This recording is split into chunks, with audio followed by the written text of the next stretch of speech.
이 시간에 성령님께서 함께해 주시고 우리의 어그러진 부분들을 펴주시고 우리의 상처난 부위들을 모두 싸매 주실 수 있는 그러한 예배의 시간이 되길 간절히 소망합니다.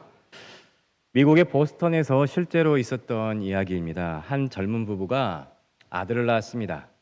너무나 기쁜 일이었기에 이 사람들은 친구들과 함께 집에서 파티를 열게 되었습니다. 이 집안은 축하의 분위기로 가득 찼고 가까운 친구들이 모여서 함께 웃고 떠들면서 즐거운 시간을 보내게 되었죠. 음악이 흘러나오기 시작하자 사람들은 자연스럽게 춤을 추기 시작했습니다. 춤을 추는 열기 속에서는 모두가 겉옷을 벗어던지고 흥에 겨워서 움직이기 시작했죠. 웃음과 한호가 터져나왔고 음악 소리로 집안은 들썩거렸으며 누구 하나 심각한 표정을 지는 사람은 아무도 없었습니다.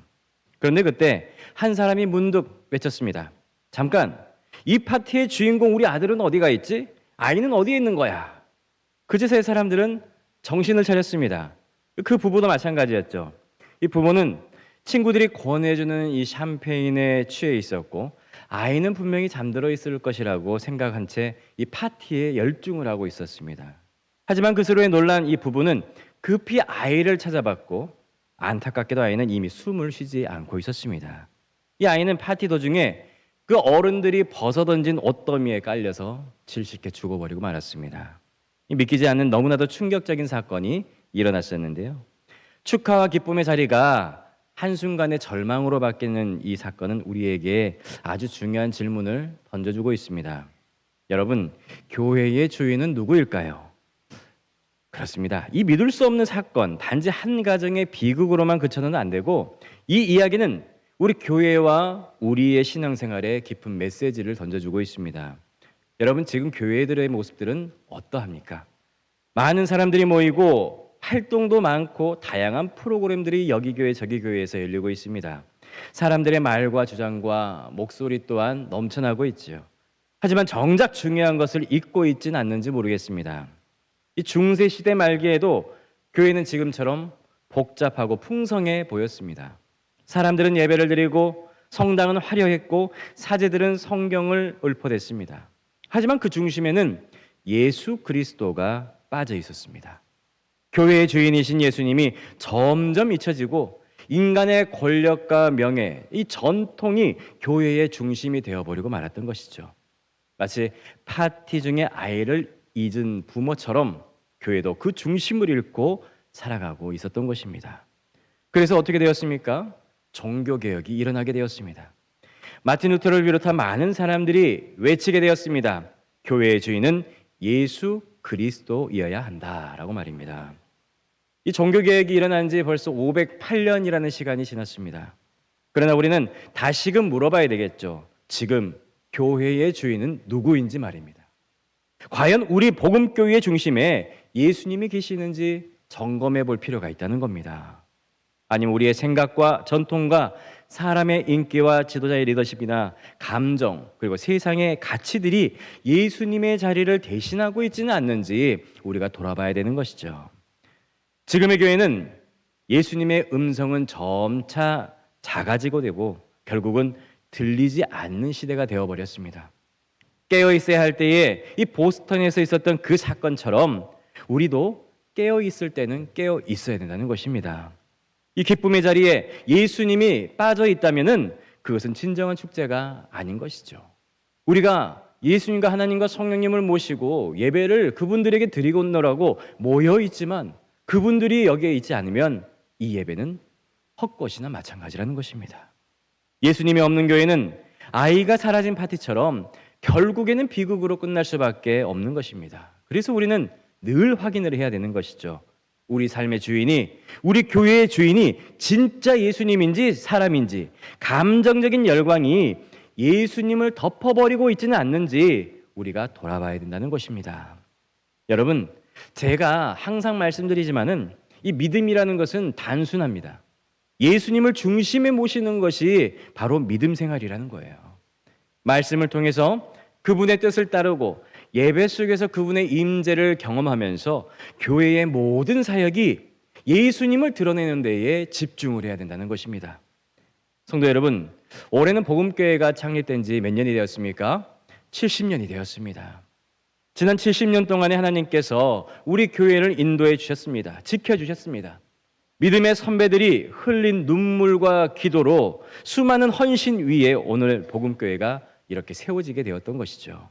하지만 우리는 이 시간에 단순히 세월의 길이를 자랑하려고 하는 것이 아닙니다.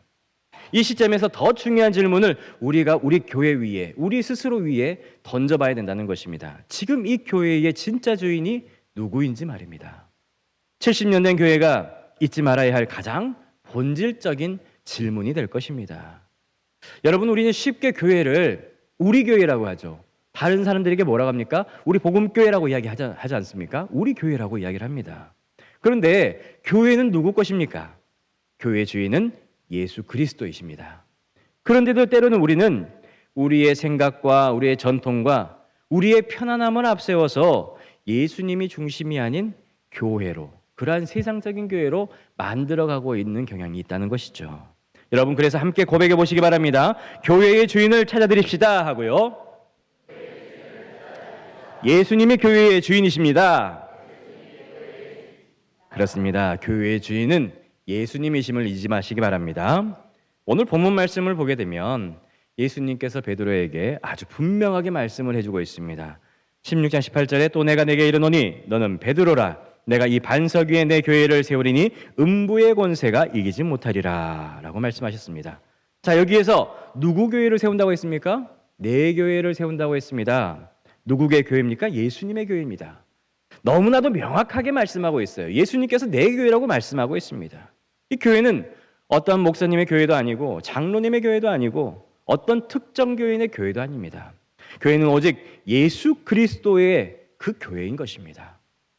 오늘날 많은 교회는 이 수평적인 교회에 머무르고 있습니다.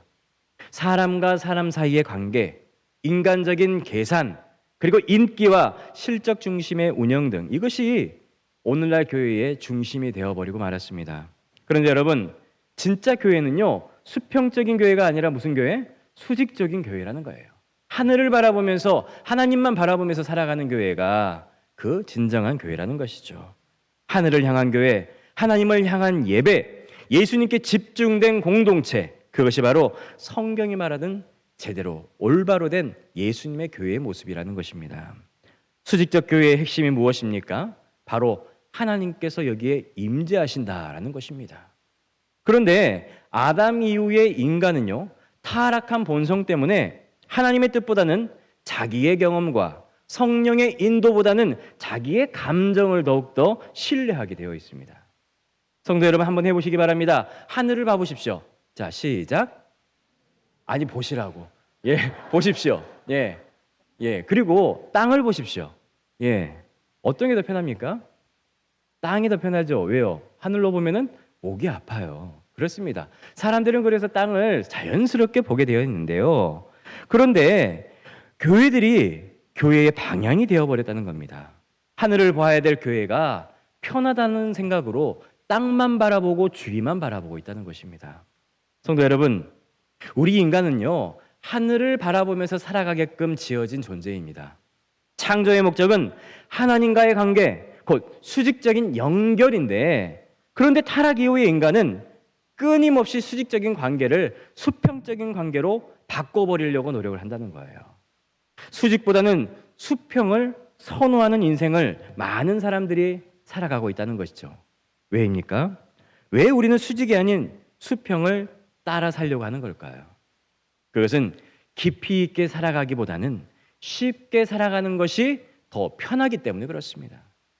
이 수직적인 삶은 늘 하나님만 바라봐야 되고 말씀에 늘 순종해야 되고 내 욕심을 내려놔야 되고 그리고 내 모든 것들을 내려놓고 하나님의 뜻으로만 맞춰서 살아가야 되기 때문에 내 자아와 계속해서 부딪히게 되어 있습니다. 그런데 수평적인 삶은 내 주변만 신경 쓰면 됩니다. 비교하고 평가하고 눈치 보면서 사람들의 눈만 이렇게 맞춰주게 되면은 그게 편하게 사는 삶이 되는 것이죠. 그래서 많은 사람들이 깊은 영적인 여정을 포기해버리고 얕고 넓고 그리고 쉬운 삶에 안주해버린다는 것입니다. 그리고 우리는 틈만 나면은 이 수직적인 것을 수평적인 것으로 바꾸려고 한다는 거예요. 교회에서도 신앙생활에서도 하나님과의 관계보다는 사람과의 관계와 평판을 더욱더 중요하게 생각을 한다는 것입니다. 예배 중에도 하늘을 향한 집중보다는 주변의 분위기와 환경과 사람들의 반응에 더욱더 민감해져 있다는 것입니다. 그래서 오늘날 많은 크리스찬들을 이 수직적인 설교보다 수평적인 설교를 더욱더 좋아하는 시대가 되어버렸다는 것이죠. 한마디로 하늘나라 이야기보다는 이 땅에서 잘 살아가는 방법, 현실적인 문제 해결, 자기개발, 성공의 메시지에 더 마음이 끌린다는 것입니다. 물론 우리가 살아가고 있는 현실적인 삶도 중요합니다. 하지만 하늘을 잃어버린 복음은 진짜 복음이 아니라는 거예요. 이 교회는 본질상 수직적인 공간이고 하나님의 말씀을 들으면서 본질적으로 그 말씀으로 인하여서 살아가야 되는 그러한 집단인데 세상적인 것들에 집중을 하다 보니까 점점 세상적으로 따라서 바뀌어지게 된다는 것입니다. 여러분, 이 교회의 목적이 무엇입니까? 교회는 본래 오직 하나님께 영광 드리는 것이 바로 교회 공동체입니다. 그런데 철저히 수직적인 목적을 가진 것이죠. 하늘을 바라보고 하나님께 나아가며 그분의 뜻을 따라가는 게 바로 이 교회 공동체입니다. 교회는 사람과 사람들 사이에 다리를 놓아주는 이 사교 클럽이 아니에요. 물론 성도와 성도 간의 교제도 중요하죠. 하지만 교회의 본질은 관계가 아니라 예배라는 것입니다. 사람과 연결되기 이전에 하나님과 먼저 연결이 돼야 한다는 것입니다. 그리고 교회는 하나님과 우리를 연결하는 장소가 바로 교회인 것이죠. 하나님을 예배하고 하나님의 임재를 경험하고 그분께 영광을 돌리는 것이 바로 교회라는 것입니다. 세상의 교회를 통해서 하나님 나라를 엿볼 수 있게끔 해야 되는 것이죠. 이 땅에 있으면서 하늘을 향한 문이 열리는 곳, 그곳이 바로 교회가 돼야 하는 것입니다. 예수님께서 오늘 본문을 통해서 분명히 말씀하십니다. 또 내가 내게 이르노니 너는 베드로라. 내가 이 반석 위에 내 교회를 세우리니 음부의 권세가 이기지 못하리라. 여러분, 이 말씀은요, 단순한 약속의 말씀이 아닙니다. 예수님께서 친히 세우신 그분의 교회에서 엄청난 일이 일어날 것이라는 말씀이에요. 주님의 교회는 지옥의 문을 부수고 세상의 타락한 문화를 정복하는 능력의 공동체임을 잊지 마시기 바랍니다. 하나님의 교회는요, 영적인 전쟁 기지이며 어둠의 권세와 정면으로 맞서 싸우는 거룩한 전초 기지가 바로 교회인 것입니다. 그런데 안타깝게도 오늘날 세상에는 이러한 교회가 드물다는 것이죠. 많은 교회가 세상과 타협하고 본래의 영적 권위를 잃어버리고 살아가고 있습니다. 진정으로 하나님의 영광을 추구하는 이 수직적인 교회는 점차 줄어들고 있다는 거예요.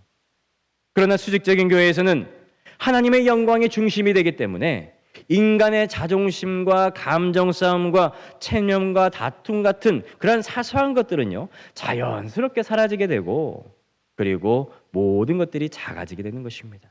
그런 교회 안에서는 인간 중심의 소란함보다 하나님의 임재가 두드러지게 되고 그것이 가장 중요하고 본질적인 것이라는 것을 알게 되는 것이죠. 그래서 하나님을 먼저 생각을 하니까 서로를 더욱더 감싸 안을 수밖에 없고 하나님의 공동체라고 생각을 하니까 서로를 위하여서 기도하고 보듬을 수밖에 없다라는 것입니다. 여러분, 교회는 단지 활동이나 모임의 장소가 아니라 매 주일마다 하나님의 영광에 사로잡히는 곳이 교회가 되어야 합니다. 우리는 그 영광을 취할 수 있도록 하나님께서 친히 불러주셨어요. 여러분, 하나님의 임재 앞에서 살아 숨쉬는 것이 바로 교회의 본질입니다. 이 영광은 결코 인간이 인위적으로 만들 수 있는 것이 아니라는 거예요.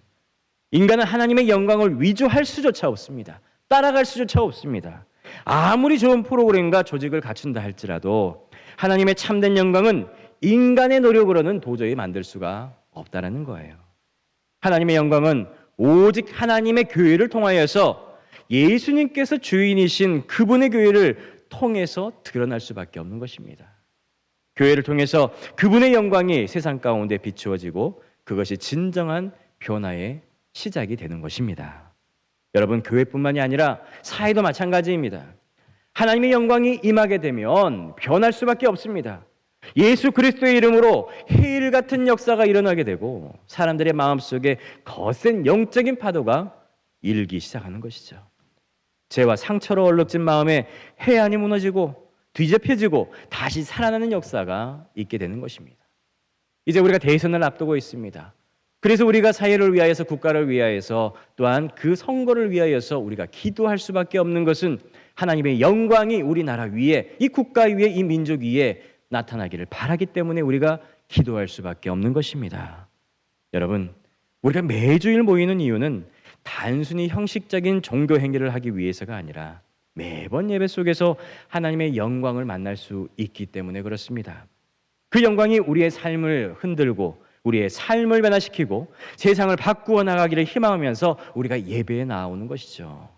그러므로 우리는 예수님께서 말씀하신 그 내 교회가 내 자신이 돼야 한다는 것입니다. 지옥의 문을 이기고 하나님의 영광을 세상에 비추며 영적 해일처럼 세상을 흔드는 그러한 성도, 그러한 교회가 바로 우리가 되고 복음교회가 돼야 된다는 것입니다. 여러분, 주님의 교회는요 결코 무너지지 않습니다. 음모의 권세가 감히 이기지 못한다라고 말씀하고 있습니다. 왜입니까? 하나님께서, 예수님께서 그렇게 말씀하셨기 때문에 그렇습니다. 사랑하는 성도 여러분, 예수님께서 진정으로 주인이신 교회에서는 매주일 결코 가볍지 않은 일들이 일어납니다. 그것이 우리 눈에 잘 보이지 않는다 할지라도 영적 실체는 분명하게 나타난다는 거예요. 여러분, 하나님의 영광 앞에서 인간이 낮아지는 교회, 내 자신을 죽이고 내 안에서 영적인 변화가 일어나는 그러한 예배와 그리고 그러한 매 주일이 되기를 간절히 소망합니다. 그렇다면은 오늘 말씀에서 우리 복음교회에게 그리고 성도들에게 어떤 마음을 하나님은 원하고 주시는 것일까요? 본문 말씀을 천천히 들여다보면요, 예수님은 베드로를 향해서 너는 누구라고 합니까? 베드로라라고 말씀합니다. 당연한 말입니다. 단순한 이름 호출이 아니라 이 베드로는 무슨 뜻을 가지고 있습니까? 반석이라는 뜻을 가지고 있죠. 그래서 예수님께서 그를 교회의 중요한 사역자로 부르시겠노라는 의지가 담겨 있다는 거예요. 당시의 베드로는요 완벽한 인물이 아니었습니다. 의심도 많고 혈기도 많았으며 훗날에는 예수님을 3번이나 부인할 만큼 연약하고 부족한 사람이었습니다. 그런데 예수님께서는 그러한 부족하고 연약한 베드로를 불러주셨습니다. 왜입니까? 그의 현재를 본 것이 아니라 앞으로 변화될 미래를 보시고 그를 불러주셨던 것이죠. 그래서 하나님은 오늘도 이처럼 우리처럼 부족한 사람들을 들어 사용하시겠노라고 말씀해 주시는 것입니다. 교회는 완전한 사람들로 모인 게 아니죠. 하나님의 은혜와 부르심에 따라서 순종하는 사람들로 모여 있는 것입니다. 우리는 때때로 내 자신이 너무나도 부족하여서 무가치하게 내가 하나님의 나라에서 이 교회에서 무슨 일을 할 수가 있나라고 생각할 때가 많습니다. 하지만 주님은 그런 우리들에게 너도 나의 일을 쓰임받을 수 있노라고 말씀해 주십니다. 어떤 작은 교회에 성도님 한 분이 계셨습니다. 그는 학력도 짧았고 말주변도 없었고 평생 막노동을 하시면서 살아왔습니다. 그런데 그분이 매일 교회를 나오고 교회를 닦고 새벽마다 교회를 위해서 눈물로 기도를 하였습니다. 그런데 그 모습에 누가 감동을 받았을까요? 어떤 사람이 어떤 변화를 일으키게 되었을까요? 그분이 새벽 예배를 마치고 화장실 청소를 하고 계실 때에 한 청년이 새벽 예배를 마치고 화장실에 들어갔다 나오면서 때마침 화장실 청소를 하던 그 집사님을 보고요 감동이 되었다고 합니다. 그래서 나도 저분처럼 섬기는 삶을 살아야겠노라고 그렇게 다짐을 하게 되었다고 해요. 그 다짐이 어떻게 되었느냐면은 그 청년이 신학을 공부하고 훗날에 이렇게 선교사가 되어서 해외로 선교를 나가게 되었을 때에 그 집사님에게 나는 집사님 덕분에 선교사가 되어서 갈 수가 있게 되었습니다 라고 이야기를 했다고 해요. 그때 그 집사님이 말씀을 하셨다고 합니다. 제가 큰 일을 한 건 없지만은 주님이 나를 통해서 일하셨다는 것만으로도 저는 감사합니다 라는 거예요. 여러분, 나의 작은 모습 하나가 사람을 변화시키는 겁니다. 나의 작은 행동 하나가 우리 교회를 변화시키는 것입니다. 하나님은 오늘도 이 베드로 같은 부족하고 연약한 사람을 통해서 교회를 세워 나가십니다. 대단한 사람을 들어 쓰시는 것이 아니라 부족하지만 연약하지만 하나님께 순종하고 나아가는 그 사람을 하나님께서는 들어 쓰시겠노라고 말씀하시고 있는 것입니다. 그러니 우리는 나의 조건을 바라보면서 망설일 필요가 없습니다. 내가 건강이 연약해서 나이가 많아서 가진 것이 없어서 하나님의 일을 하지 못하겠노라. 그런 것은 하나님 앞에서 모든 것들이 핑계에 지나지 않는다는 것입니다. 예수님은 누구를 찾는 것이 아니라 무엇을 믿고 따르느냐를 보신다는 것입니다. 예수님은 또 이 반석 위에 내 교회를 세우리니 라고 말씀하시죠. 여기서 말하는 반석은요, 베드로가 고백한 신앙 고백이죠. 주님 그리스도시요 살아계신 하나님의 아들이시니이다. 이 고백이 이 교회의 기초가 되었고 모든 교회가 이 베드로의 신앙 고백 위에 세워져 있습니다. 그런데 오늘날 많은 교회들은요, 겉으로 보기에는 화려해 보이지만 예수 그리스도를 머리로 삼지 않아서 교회는 곧 방향성을 잃고 무너지는 교회가 속출하고 있다는 것입니다. 교회의 본질은 단 하나입니다. 예수 그리스도를 구주로 믿고 고백하는 공동체가 바로 예수님의 교회, 진정한 공동체라는 것입니다. 여러분, 교회의 생명력은요, 겉으로 보이는 화려함이 아니라 예수 그리스도에 대한 고백, 성도들의 고백이 중요하다는 거예요. 우리 목포 복음교회도 사람이나 환경에 흔들리는 교회가 아니라 오직 예수 그리스도 위에 세워진 신앙 공동체가 되기를 간절히 소망합니다. 예수 그리스도를 중심으로 모일 때에 교회는 어떠한 어려움 속에서도 흔들리지 않고 든든히 서나가게 될 줄로 믿으시기 바랍니다. 그래서 오늘 예수님께서는요, 교회를 향해서 놀라운 약속을 우리들에게 해주십니다. 음부의 권세가 이기지 못하리라. 아멘. 여러분, 이 음부라는 것은요, 단순한 이 죽음 이상의 의미를 가지고 있습니다. 세상의 어둠과 사탄의 공격과 환난과 유혹과 혼란 등 그 모든 악의 세력을 이 포함하는 것이 이 음부라는 것이죠.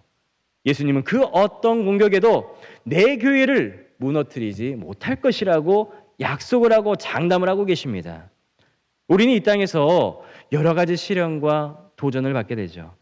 교회를 향한 외적인 핍박과 내적인 분열과 신앙의 침체와 세속화의 유혹은 언제나 존재해 왔습니다. 우리 때도 그랬고 그 이전 세대에도 그랬고 처음 교회에도 그랬습니다. 그런데 우리가 기억해야 될 것은 교회의 주인이 예수 그리스도이시며 그분은 이미 죽음을 이기시고 부활하신 승리의 주님이라는 사실이라는 것입니다. 사랑하는 성도 여러분, 주님께서 교회를 위해 약속하신 이 승리를 여러분 믿으시기 바랍니다. 세상은 변해도 교회는 무너지지 않습니다. 우리는 흔들릴 수 있을지는 모르겠지만 교회의 기초는 흔들리지 않음을 믿으시기 바랍니다.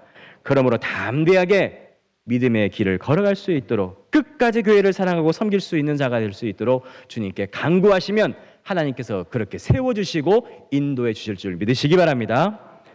혹시 여러분들 중에 유럽을 다녀오신 분들이 계실 거예요. 저는 아직까지 유럽을 못 가봤습니다. 아시아를 벗어나지 못했는데 그 중에서도 이 유럽에 있는 이 개혁교회, 이 개혁교회의 교회당을 직접 보신 적이 있는지 모르겠어요. 이 직접 보신 분들은 아실 겁니다. 이 개혁교회의 교회당은요, 한결같이 소박하고 단순하고 조촐하다는 거예요. 이 화려함이나 웅장하게 세워진 이 성당과는 몇백 년 동안에 지어진 이 성당과는 다르다는 거예요. 이 절제와 경건이 그 소박함 속에 묻어져 있는데 이것이 바로 개혁교회의 특징이라는 것이죠. 이 사람들은 화려한 성당, 모자이크식, 무슨식, 앤틱, 이런 것들을 막 찾고 있는데요. 이 개혁교회의 교회당은 그 모든 화려함들을 벗어 던졌다는 것입니다. 왜냐하면 이들은 이 화려함이라는 이 껍데기의 실체를 이미 오래전에 깨달았기 때문에 그것을 버려버렸다는 겁니다. 그 화려함 속에 하나님께서 임재하지 않는다는 사실을 깨달았기 때문에 그렇습니다. 이 초대교회는 사람 중심, 하나님의 임재 중심의 예배를 드렸습니다. 사도행전에 나오는 초대교회 역시 그랬죠. 그들에겐 지금 우리가 말하는 예배당은요, 이 건물 개념이라는 것이 없었다는 거예요. 이 그들에게 중요한 것은 건물이 아니라 하나님께 예배하는 성도 한 사람 한 사람이 중요하다는 것이죠. 초대교회 성도들은 눈에 보이는 교회보다 보이지 않는 교회, 곧 성령의 거룩한 전이 된 그 사람들을 귀하게 여겼다는 것입니다. 하나님의 임재가 이 장소로 임하는 것이 아니라 사람들 위에 임한다는 사실을 알았다는 것입니다. 사도행전 2장 2절로 3절 말씀 보게 되면 120명의 성도들이 오순절 마가다락방에서 모였을 때에 하나님의 임재가 어떻게 임하였는지 생생하게 증언하고 있습니다. 우리 같이 한번 읽어보도록 하겠습니다.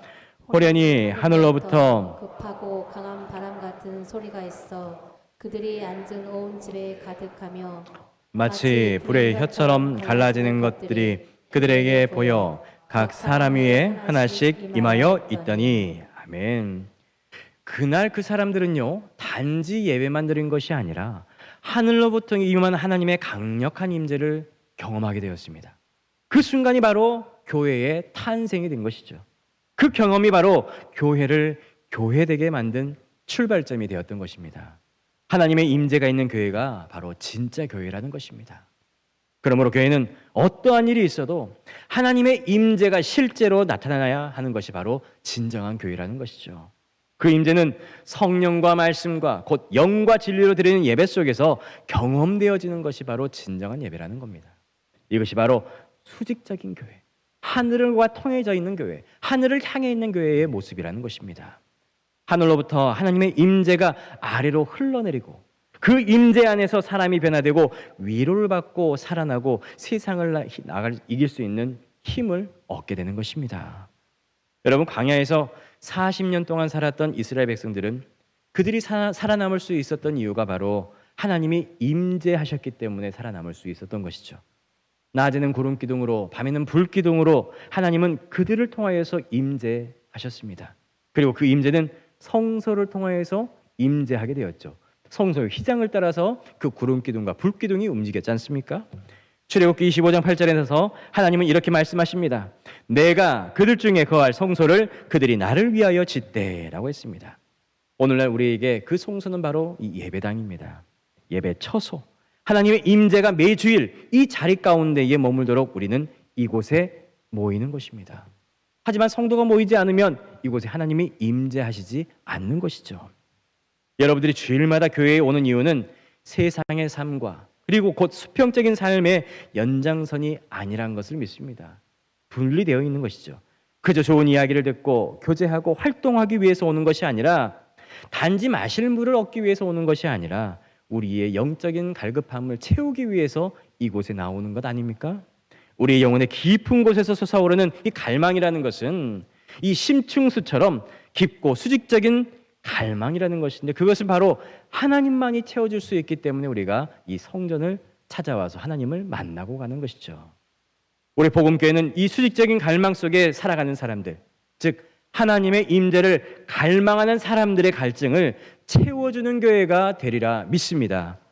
우리가 모일 때마다 하나님의 임재가 강하게 나타나고 영혼이 살아나고 말씀과 성령으로 충만해지는 교회, 그런 교회가 바로 예수 그리스도의 교회, 그리고 우리가 앞으로 만들어가고 우리가 임재하는, 하나님께서 임재하는 그 예배를 우리가 맛보고 있는 교회가 바로 우리 복음교회가 될 줄로 믿습니다.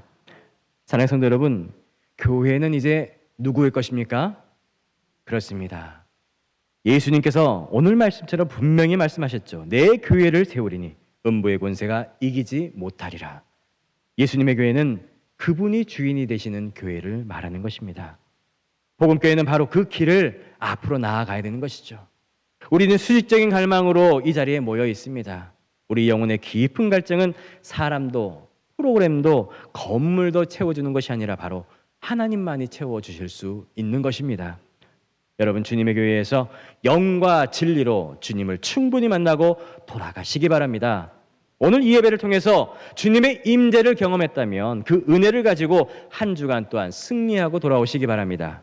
하나님의 평강이 여러분과 함께 하기를 축복합니다. 우리 옆 사람에게 한번 함께 인사하도록 하겠습니다. 하나님께서 당신과 함께 하십니다 하고요. 그렇습니다. 하나님과 교통하는 삶, 하나님의 임재 속에 사는 삶이 우리의 삶이 될 줄로 믿습니다. 그리고 무엇보다도 하나님께서 여러분 한 사람 한 사람을 붙들어 주실 줄로 믿습니다. 주님의 교회에서 여러분들이 만나신 바로 그 주님과 함께 세상 가운데서도 우리 주님의 사랑으로 살다가 또한 열심히 살다가 돌아오시기 바랍니다.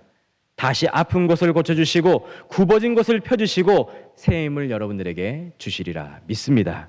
기도하겠습니다. 사랑과 은혜가 풍성하신 하나님 아버지, 오늘도 수요 예배 가운데 말씀으로 저희를 깨우시고 예수 그리스도 위에 세워진 교회의 참된 본질을 다시 붙잡게 하심에 감사합니다. 오늘 세상은 교회를 흔들고 신앙을 조롱하지만 음부의 권세가 이기지 못하리라 하신 약속의 말씀을 굳게 붙잡고 믿음으로 담대하게 서게 하여 주옵소서. 혼란한 시대 가운데서도 목포 보험교회를 견고하게 세워주시고 이 공동체를 통하여 진리와 생명이 흘러가게 하여 주옵소서. 우리의 삶이 작은 돌과 같을지라도 주님의 손에 들려진 반석처럼 쓰임받기를 간절히 소망합니다. 말씀대로 살게 하시고 기도로 교회를 세워주시며 사랑으로 서로를 섬기게 하여 주옵소서. 하나님 나라를 위하여 오늘도 교회를 통하여 일하시는 예수 그리스도의 이름으로 간절히 기도하옵나이다. 아멘.